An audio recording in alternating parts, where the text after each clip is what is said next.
Audio Jungle.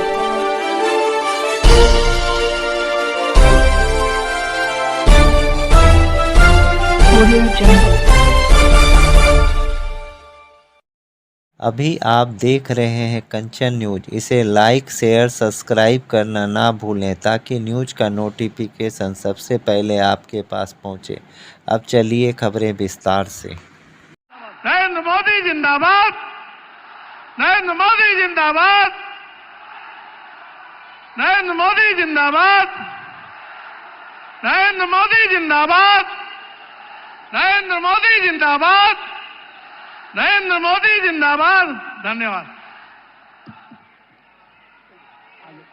आगे अपने संचालन के लिए ममता मिश्रा जी से आग्रह करता हूं कि आप कार्यक्रम को आगे संचालित करें। ममता जी। हमारे यशस्वी प्रधानमंत्री माननीय नरेंद्र मोदी का स्वागत नरेंद्र मोदी जी का स्वागत हमारे सांसद श्री राजीव प्रताप रूढ़ी जी करेंगे। क्या हुआ?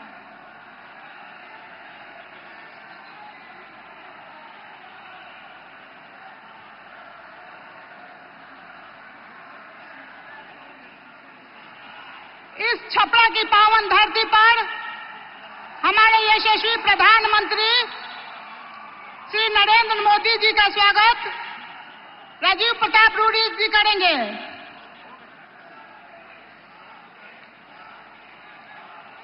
हमारे यशस्वी प्रधानमंत्री जी का स्वागत जिला अध्यक्ष रणधीर कुमार सिंह जी और प्रदेश मंत्री राजनाथ जी करेंगे, जो मंच संचालन भी हैं।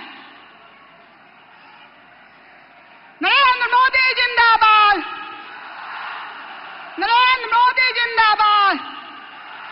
एक अकेला सब पर भारी जी। अब हमारे यशस्वी प्रधानमंत्री जी का स्वागत नारी शक्ति वंदना नारी श्रीमती रागिनी गुप्ता, श्रीमती तारा देवी, श्रीमती स्वाति मिश्रा, श्रीमती गायत्री देवी सामूहिक रूप से हमारे यशस्वी प्रधानमंत्री जी का स्वागत करेंगी।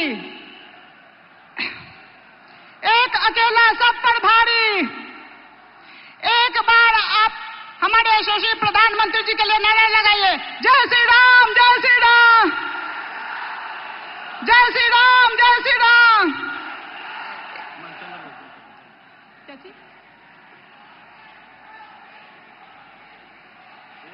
अब हमारे महाचंद्र बाबू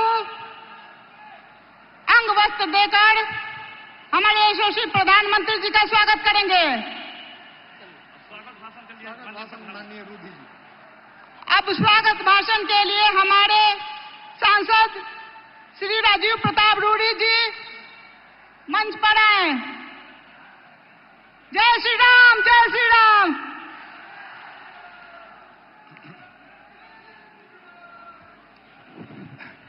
मैं सिर्फ माननीय प्रधानमंत्री जी, जो हमारे विश्व के नेता हैं, हमारे मार्गदर्शक हैं, हमारे प्रेरक हैं, मैं सिर्फ 2 मिनट उनके स्वागत में यहां खड़ा हूं। और मुझे लगता है कि हमारे जैसे छोटे से कार्यकर्ताओं के लिए जो भी राजनीतिक यात्रा है, जो प्रेरणा है, मैं प्रत्येक दिन माननीय प्रधानमंत्री की उन तमाम योजनाओं को लेकर के जब सोचता हूं तो देखता हूं कि किस प्रकार से माननीय प्रधानमंत्री जी अपनी योजनाओं को हमारे जैसे छोटे कार्यकर्ताओं से मिलकर के उसको कार्यान्वित।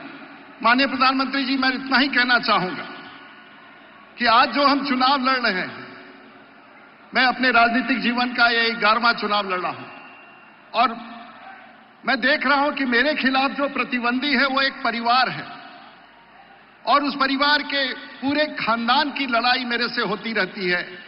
और मैं परिवारवाद के खिलाफ आपका मंतव्य जानता हूं, लेकिन आपके आशीर्वाद से अगर मेरा परिवार कोई है तो वो भारतीय जनता पार्टी है। मेरा कोई परिवार है तो भारतीय जनता पार्टी का कार्यकर्ता है। मेरा कोई परिवार है तो वो लाखों लोग हैं जिनका आशीर्वाद आपके माध्यम से हमारे लोगों को मिलता रहता है। और मैं यहां पर आपके उस आशीर्वाद के साथ खड़ा हूं और छपरा के आशीर्वाद के साथ खड़ा हूं। मेरा कोई खून का रिश्ता नहीं है। मेरी मां यहां चुनाव प्रचार नहीं कर रही है, मेरे पिताजी यहां चुनाव प्रचार नहीं कर रहे हैं, मेरे भाई यहां चुनाव प्रचार नहीं कर रहे हैं। मेरा चुनाव प्रचार आपका सैनिक, भारतीय जनता पार्टी और एनडीए का एक एक कार्यकर्ता परिवार के रूप मुझे समर्थन दे रहा है और उसी परिवार को लेकर के मैं आपके बीच में आया। मेरा परिवार है। मेरा परिवार मेरा राष्ट्रभक्त मित्र है। मेरा परिवार वो संकल्प और त्यागी दोस्त है। मैं आपके बीच में आया हूं। महोदय, आज आपने भगवान राम को भी शरण दिया, भगवान राम को अपने घर बैठाया। आज देश में भगवान का भी किसी को आशीर्वाद प्राप्त है तो वो देश के प्रधानमंत्री नरेंद्र मोदी को और देश में उन तमाम भारतीय जनता पार्टी और एनडीए कार्यकर्ताओं को और उन नागरिकों को जिन्होंने भगवान राम को अयोध्या अपने घर पर पहुंचा दिया। महाराज, एक गिनीज बुक ऑफ वर्ल्ड, अंतिम बिंदु है महाराज, एक Guinness book of world record बनने वाला है छपरा में। और ये Guinness book of world record Chhapra का जो माननीय प्रधानमंत्री जी बनने वाला है, एक तरफ आपने पिछले चुनाव के पहले 3 करोड़ लोगों, 10 लाख लोगों को छपरा में गैस का कनेक्शन दिया था और इस बार आप 3.5 लाख घरों में भारत का पहला जिला होगा जहां गांव-गांव तक रसोई गैस पहुंचने वाला। ये Guinness book of world record में जाएगा। लेकिन दूसरा एक और Guinness book of world record में जाएगा कि एक ही परिवार से लड़ने वाला सांसद जो एक मुख्यमंत्री से लड़े, उनकी पत्नी से लड़े, उनके बेटे से लड़े, उनकी बेटी से लड़े, वो अपने आप में गिनीज बुक में वर्ल्ड रिकॉर्ड है कि राजीव प्रताप रूडी आपके आशीर्वाद से यहां उस चुनौती को स्वीकार करता है। और मुझे विश्वास है कि आपके माध्यम से, आपके आशीर्वाद से जब हम छपरा जीतते हैं तो बिहार के 40 सीट जीतते हैं और जब हम 40 सीट बिहार में जीतते हैं तो 400 सीट इस बार देश में हम जीतेंगे आपके नेतृत्व में। आपका नमन, छपरा की धरती पर आपका स्वागत। बहुत बहुत धन्यवाद। नमस्कार, जय हिंद, वंदे मातरम। अब हम सब जिनके इंतजार में 4 घंटे से 44 डिग्री तापमान में भी हम लोग ललायित है, वैसे नए भारत के नए शिल्पकार, देश के यशस्वी माननीय प्रधानमंत्री नरेंद्र भाई मोदी जी से आग्रह करता हूं कि आवे, हम सबको बड़े ही विनम्र भाव से आग्रह करता हूं कि आवे और सारण वासियों को संबोधित करने की कृपा करें।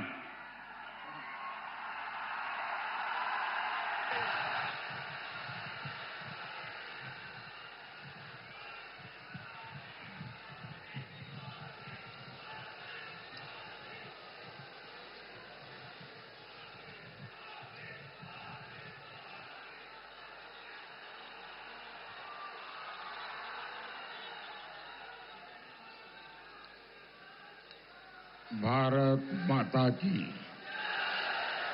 भारत माता की, भारत माता की। मां गंगा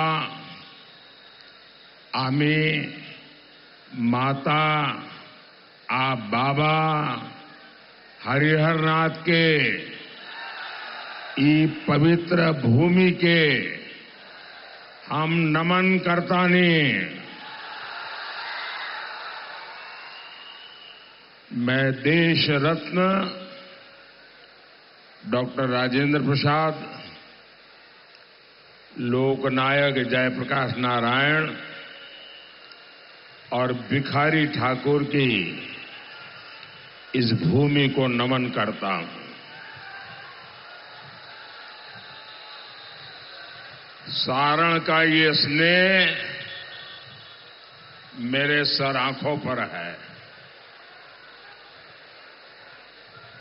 आज आपका उत्साह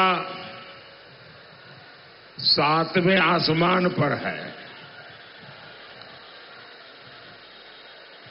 इस आशीर्वाद के लिए मैं आपका बहुत आभारी हूं। मैं आपका कर्जदार हूं। सबसे पहले तो मैं आप सबकी क्षमा मांगना चाहता हूं। हमारे साथियों ने, हमारे भारतीय जनता पार्टी के कार्यकर्ताओं ने ये जो पंडाल बनाया है, ये व्यवस्था बहुत छोटी पड़ गई और मैं देख रहा हूं इससे ज्यादा लोग बाहर धूप में तप रहे हैं। जो धूप में तप रहे हैं, जिनको ये असुविधा हुई, इसके लिए मैं उनकी क्षमा मांगता हूं। लेकिन मैं उनको विश्वास दिलाता हूं कि मैं उनकी ये तपस्या बेकार नहीं जाने दूंगा।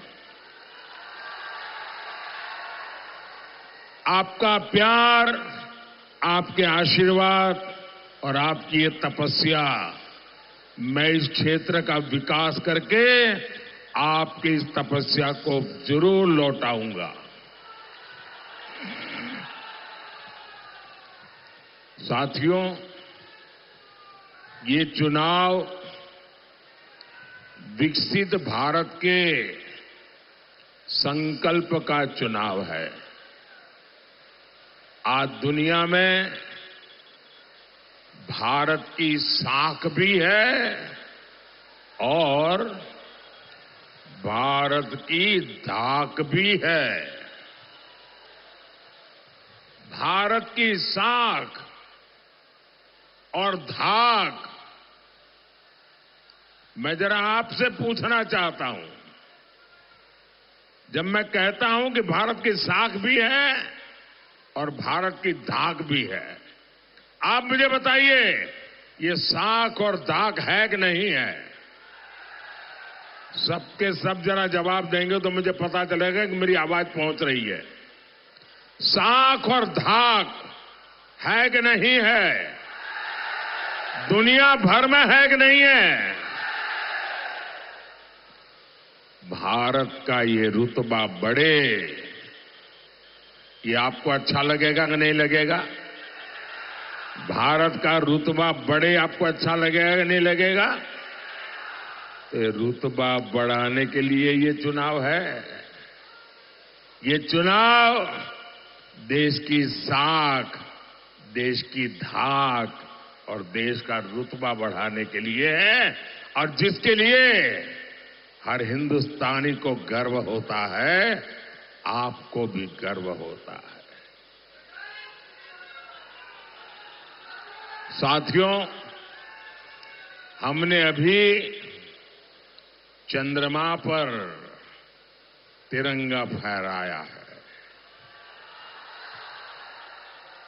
भारत अंतरिक्ष में इससे भी आगे जाए, भारत विकास की नई ऊंचाइयों को छुए, ये 24 के इस चुनाव से तय होने वाला है। और आपने देखा होगा, हम तो जमीन से जुड़े इंसान हैं, तो चंद्रमा पर भी हमने नाम क्या रख दिया? शिव शक्ति रख दिया।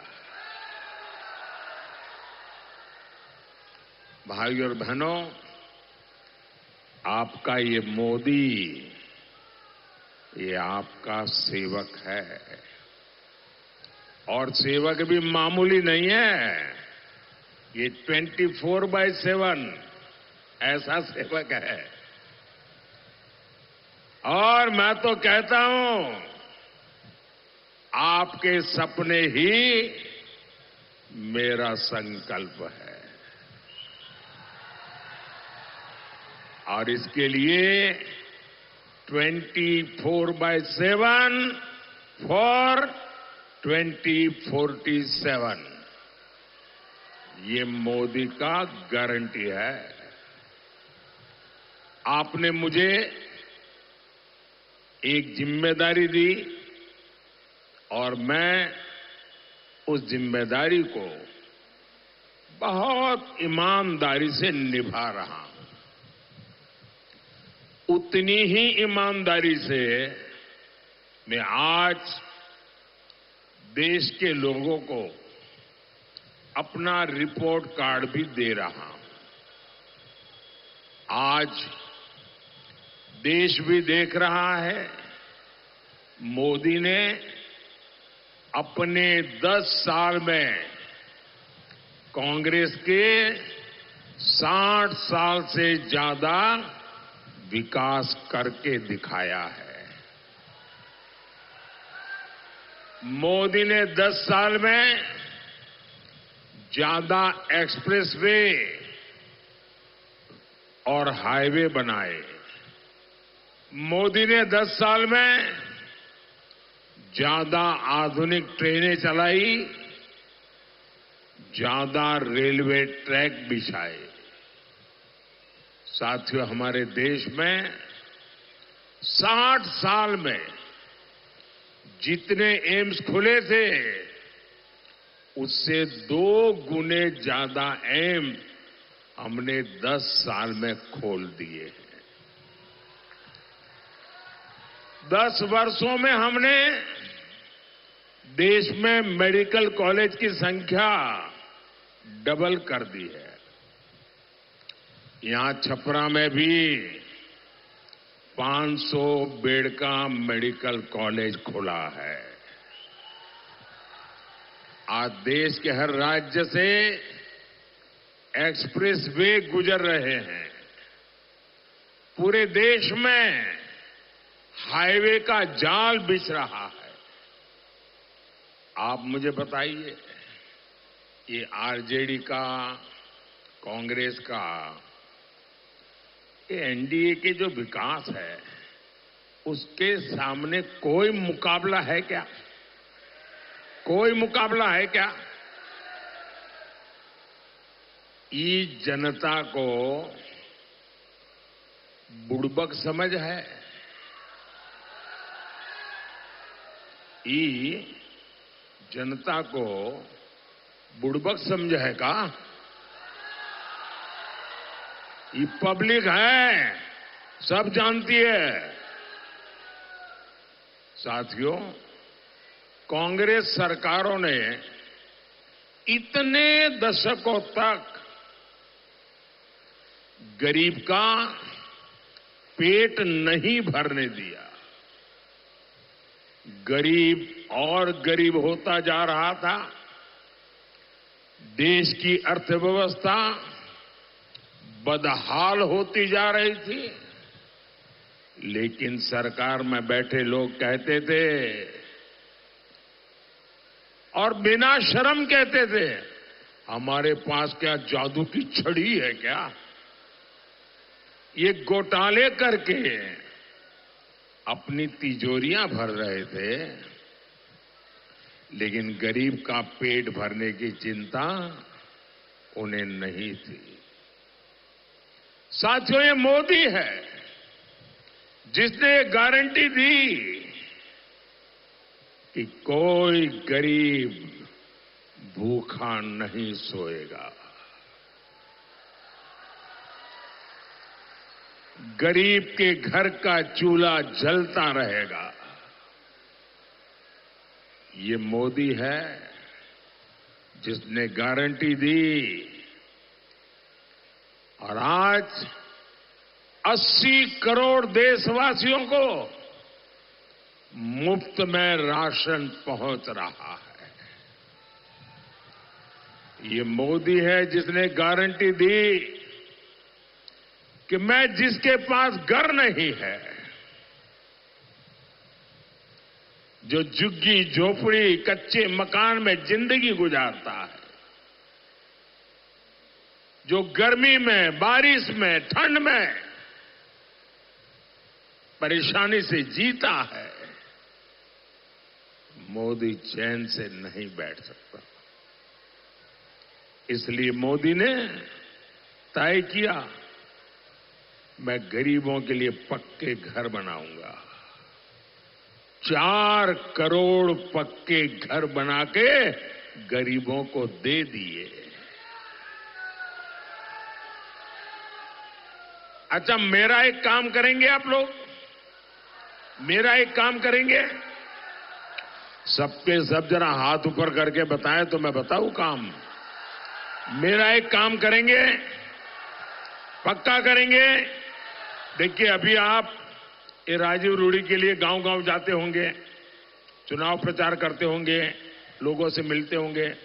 कहीं पर भी अगर आपको गांव में कोई ऐसा परिवार नजर आए जो आज भी झोपड़ी में रहता है, घर उसका कच्चा है, अगर उसके यहां शौचालय नहीं है, अगर उसके यहां नल से जल नहीं पहुंचा है, अगर उसके यहां गैस का कनेक्शन नहीं है, तो आप उसका डिटेल लिख करके मुझे भेज दीजिए और उसको कह देना कि मोदी जब तीसरी बार प्रधानमंत्री बनेगा ना, जो रह गए हैं उनका भी काम हो जाएगा। और आप बिना चिंता किए, ये मोदी की गारंटी है, बता देना, मेरे लिए तो आप ही मोदी है। हर घर में साफ पानी पहुंचे, महिलाओं को शौच के लिए बाहर जाना न पड़े, बहनों को चूल्हे के धुएं में सांस न लेनी पड़े। जीवन की ऐसी छोटी छोटी चीजें, छोटी बड़ी जरूरतें, इनकी चिंता मोदी ने की। और ये मैं किताबों में पढ़ के नहीं आया था, इसके मैंने किसी का टीवी वीडियो मंगवा के नहीं देखा था, मैं उस जिंदगी को जी करके आया हूं।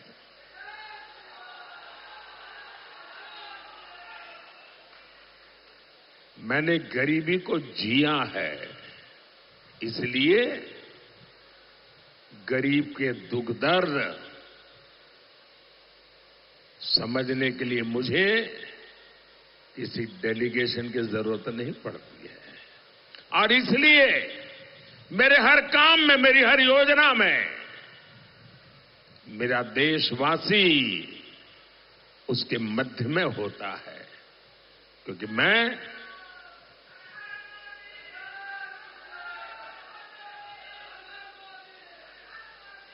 और इसका सबसे ज्यादा फायदा किसे हुआ? हमारे बिहार जैसे राज्यों को हुआ। आज बिहार के 8 करोड़ से ज्यादा जरूरतमंदों को मुफ्त राशन मिल रहा है। 1.25 करोड़ शौचालय बिहार की बहनों के लिए बने हैं। बिहार में 40 लाख परिवारों को प्रधानमंत्री आवास मिले हैं। और मोदी इतने पर ही नहीं रुका है, मोदी ने तय किया है अगले 5 वर्षों में हम गरीबों के लिए 3 करोड़ और घर बनाएंगे। मोदी को एहसास है कि हमारे युवाओं को अपने माता पिता के इलाज की चिंता रहती है। आजकल हर परिवार में माता पिता, दादा दादी, नाना नानी, चाचा चाची, बुजुर्ग होते ही होते, हर परिवार में होते। और 70 साल के बाद कोई न कोई बीमारी भी होती है। सब मेरे जैसे थोड़े होते हैं। और मुझे तो परमात्मा ने आपकी सेवा के लिए भेजा है, इसलिए वही मुझे तो संभाल लेता है। लेकिन आपके परिवार में तो कोई न कोई बीमारी होती है, और उसके कारण जो बेटा बेटी कमाते हैं उन पर डबल चिंता रहती है कि माँ बाप की सेवा करें, उनकी बीमारी में इलाज करें, कि बच्चों की पढ़ाई का चिंता करें, बच्चों के सपने पूरा करें, क्या करें, ये उसकी चिंता होती है। और इसलिए मैंने तय किया है अब आप अपने माता पिता की, दादा दादी की, चाचा चाची की, नाना नानी की, जो 70 साल से ऊपर के हैं, बीमारी में उनकी इलाज की चिंता मत कीजिए। दिल्ली में उनका बेटा बैठा है, अब उनके इलाज की चिंताएं मोदी करेगा। 70 साल से ऊपर की आयु के बुजुर्गों के इलाज को मुफ्त करने की हमने व्यवस्था सोची है। और ये मोदी की गारंटी है।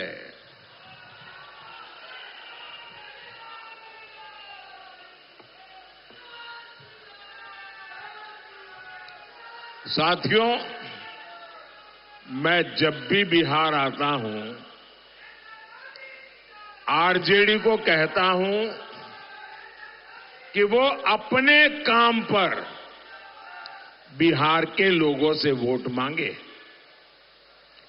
जैसे आरजेडी ने कितने अपहरण करवाए, कितने मर्डर कराए, जैसे आरजेडी ने बिहार में कितने उद्योगों को चौपट किया, कितने तरह के घोटाले कराए, आरजेडी वालों ने इसी के पोस्टर लगाने चाहिए और इसी पोस्टर के आधार पर वोट मांगना चाहिए। वो बिहार में जंगल राज लाने वालों का यही एकमात्र रिपोर्ट कार्ड है। और मैं इन जंगल राज वालों से भी ये भी कहूंगा कि नीतीश जी के नेतृत्व में जो काम हुए हैं, कृपा करके झूठ बोल के उस पर वोट मत मांगिए। आरजेडी के पास अपराध अत्याचार की इतनी बड़ी विरासत है, उसी के आधार पर वोट मांगिए। और आपके पास आरजेडी के लोग वोट मांगने के लिए आए ना, तो पल भर के लिए सोचना कि जंगल राज में क्या क्या होता था। और जो पहली बार वोट देने जा रहे हैं, जब जंगल राज की मुसीबतें थी तब उनका जन्म भी नहीं हुआ था। जरा उन फर्स्ट टाइम वोटर को मैं कहता हूं, आप अपने माता पिता दादा दादी से पूछिए उन्होंने कैसी मुसीबतों में दिन काटे थे, शाम को घर के बाहर नहीं निकल पाते थे। मेरे फर्स्ट टाइम वोटर मुझे नहीं, राजीव जी को नहीं, अपने परिवार के लोगों को पूछे कि कैसे मुसीबत के वो दिन थे। साथियों, इंडी गठबंधन वाले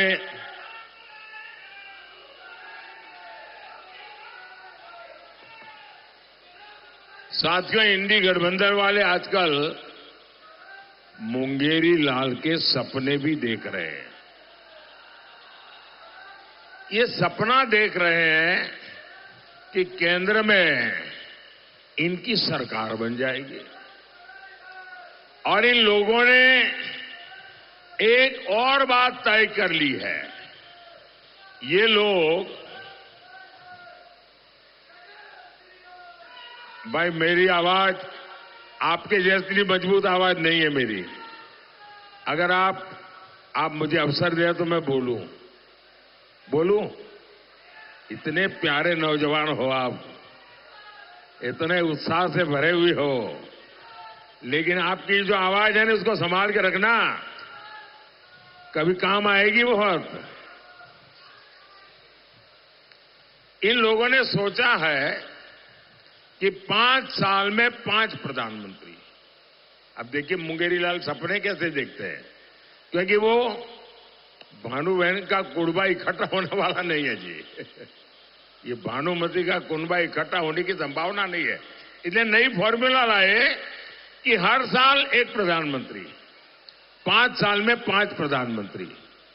अब मुझे बताइए भाई, 5 साल में 5 प्रधानमंत्री होंगे तो इस देश का भला होगा क्या? भला होगा क्या? मुझे बताइए, भला होगा क्या? अरे आपके स्कूल में बच्चा पढ़ता है ना, और अगर हर 2 महीने में टीचर बदल जाए तो आप जाकर के शिकायत करोगे कि भाई ये हर 2 महीने में टीचर बदल जाता है, मेरे बच्चे का क्या होगा? ये कहते हैं 5 साल में 5 प्रधानमंत्री। अब मैंने सुना था कि एक बार 10 किसान इकट्ठे हुए और उन्होंने सोचा कि थोड़ा पैसा निकाल करके हम ट्यूबवेल करें और पानी निकाल करके खेती अच्छी करें। तो उन्होंने पानी की जानकारी वालों को बुलाया। तो उन्होंने कहा देखिए भाई 100 मीटर नीचे जाओगे तो पानी मिलेगा और आपके 10 खेतों में पानी से खेती हो सकती है। तीनों के बहुत अच्छी बात है। अगर 100 मीटर नीचे जाते हैं तो अपना तो काम हो जाएगा। तो इन 10 लोगों ने कहा कि ऐसा करो भाई, 10 मीटर मेरे खेत में गड्ढा करो। दूसरे ने कहा 10 मीटर मेरे गड्ढा करो। तीसरे ने कहा 10 मीटर मेरे यहां करो। तो 10 लोगों ने कहा देखिए 100 मीटर तो हो गया। अब मुझे बताइए ये 10 खेत में 10-10 मीटर के गड्ढे करेंगे तो पानी निकलेगा क्या? पानी निकलेगा क्या? भाई एक जगह पे 100 मीटर निकल जाओगे तब पानी आएगा। ये 5 साल में 5 प्रधानमंत्री हमारा सर फोड़ेंगे, क्या करेंगे? साथियों, अपना वजूद बचाने के लिए आरजेडी कांग्रेस तुष्टीकरण की जीद पर अड़े है। अब आरजेडी कांग्रेस ने दलितों, पिछड़ों के आरक्षण का हक छीनने का ऐलान कर दिया है। आपसे आरक्षण छीनकर ये धर्म के आधार पर आरक्षण देना चाहते हैं। बिहार में जंगल राज लाने वाले नेता ने तो यहां तक कह दिया है कि पूरा का पूरा आरक्षण मुसलमानों को ही दे देना चाहिए। आप कल्पना कर सकते हैं, आरजेडी जिसे सब कुछ पिछड़ों ने दिया, वही आरजेडी पिछड़ों के साथ विश्वासघात करने वाली सबसे बड़ी पार्टी बन गई है। साथियों, इसी मुद्दे पर मैंने कांग्रेस को भी चुनौती दी थी। मैंने कहा था कांग्रेस लिख करके दे कि वो देश में एससी, एसटी, ओबीसी का आरक्षण मुस्लिमों में नहीं बांटेंगे। वो धर्म के आधार पर आरक्षण नहीं लगाएंगे। आज 3 हफ्ता हो गया, कांग्रेस और उनके साथियों के मुंह पे ताला लगा हुआ है। आरजेडी वाले भी इधर उधर की बातें कर रहे हैं, लेकिन कांग्रेस के वादों इरादों को खारिज नहीं कर रहे हैं।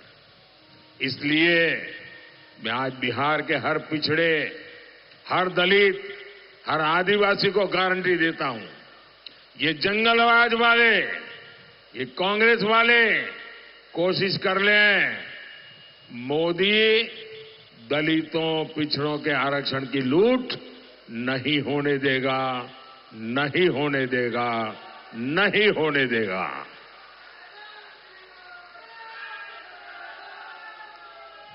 और आप याद रखना, वंचितों का जो अधिकार है, याद रखना, वंचितों का जो अधिकार है, मोदी उसका चौकीदार है।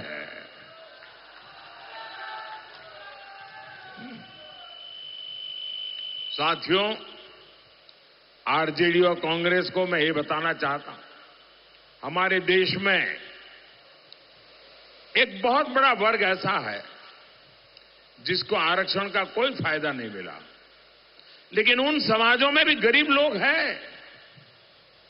राजपूत समाज में भी गरीब लोग हैं, ब्राह्मण समाज में भी है, बनिया समाज में भी है। और इसलिए मैंने कहा कि समाज के जो अन्य वर्ग है, उनके जो गरीब बच्चे हैं, उनके लिए मैं 10% आरक्षण करूंगा। और आप देखिए, 10% आरक्षण किया, किसी का लूट करके नहीं किया,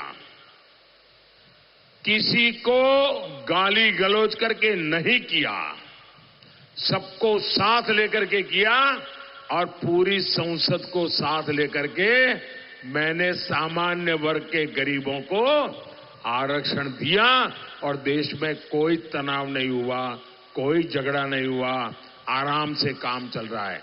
लेकिन ये मुसलमानों को देख करके आग लगाना चाहते हैं। आरजेडी और कांग्रेस दोनों ही पार्टियां तुष्टीकरण की गुलाम है। आप भी देखिए, इस चुनाव में कांग्रेस पार्टी के मुद्दे क्या है? कांग्रेस पार्टी का मुद्दा है वो आपकी संपत्ति का एक्सरे करवाएंगे। बताइए, आपके लॉकर में क्या पड़ा है, आपके खेत कहां है, कितनी जमीन है, घर में सोना है, चांदी है, मंगलसूत्र है, क्या क्या है आपके पास, ये सारा एक्सरे करवाएंगे। आपकी जो कमाई है, घर जमीन है, कांग्रेस कहती है कि आप जरूरत से ज्यादा अगर होगा तो ले लेंगे, छीन लेंगे और अपनी वोट बैंक को मजबूत करने के लिए उसको बांट देंगे। भाइयों बहनों, कांग्रेस के नेता कहते हैं कि संपत्ति पर पहला हक मुस्लिमों का है। यही नहीं, ये आपकी जीवन भर की पूंजी भी हड़पना चाहते। कांग्रेस कह रही है आपकी संपत्ति आपके बच्चों को नहीं मिलेगी। हिंदुस्तान के हर मां बाप, गरीब से गरीब भी, तकलीफ रेट झेल करके भी बच्चों के लिए कुछ न कुछ जमा करता है। उसके मन में रहता है कि मरने के बाद बच्चों को कुछ दे करके जाऊं, जो भी हो, घर दूं, खेत दूं, कुछ न कुछ दे करके जाऊं। ये कांग्रेस वाले कहते हैं अब आप अपने बच्चों को नहीं दे पाएंगे।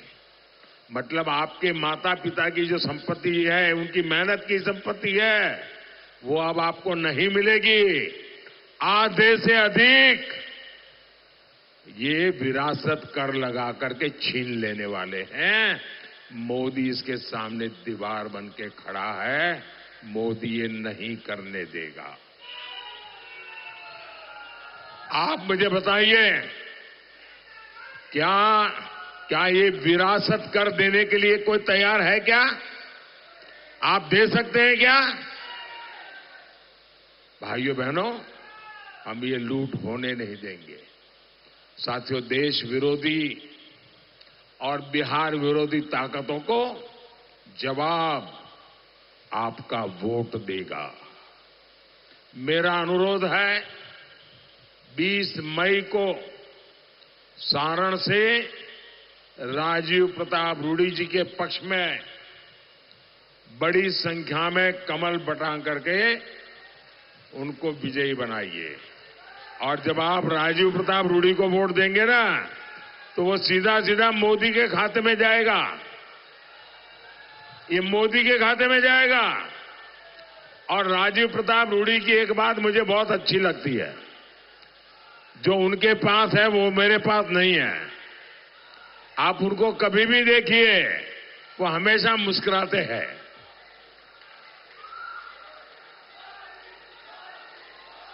तो आपको ऐसा सांसद जो हर पल आपके साथ रहे, आपके सुख दुख का साथी रहे, ऐसा सांसद मुझे भी मजबूती देगा।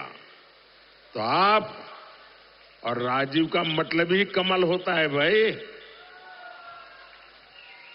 और इसलिए कमल पे बटन दबाइए, राजीव को भेजिए और ज्यादा से ज्यादा मतदान कराएंगे। ज्यादा से ज्यादा मतदान कराएंगे। पहले मतदान फिर जलपान, पहले मतदान फिर जलपान। हर पोलिंग बूथ जीतेंगे, सारे पोलिंग बूथ जीतेंगे। अच्छा, मेरा एक काम करेंगे, मेरा काम करेंगे भाई। क्या कमाल है यार, राजीव के लिए तो सब करते हैं, हाँ, मेरे लिए कोई बोलता ही नहीं है।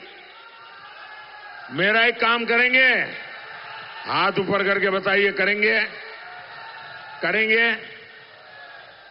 एक काम करना, यहां से ज्यादा परिवारों को मिलना, जाकर के ज्यादा से ज्यादा घरों में जाना और कहना कि मोदी जी छपरा आए थे और मोदी जी ने आप सबको जय श्री राम कहा है। मेरा जय श्री राम पहुंचा देंगे? मेरा जय श्री राम पहुंचा देंगे? मेरे साथ बोलिए, भारत माता की, भारत माता की, भारत माता की। बहुत बहुत धन्यवाद।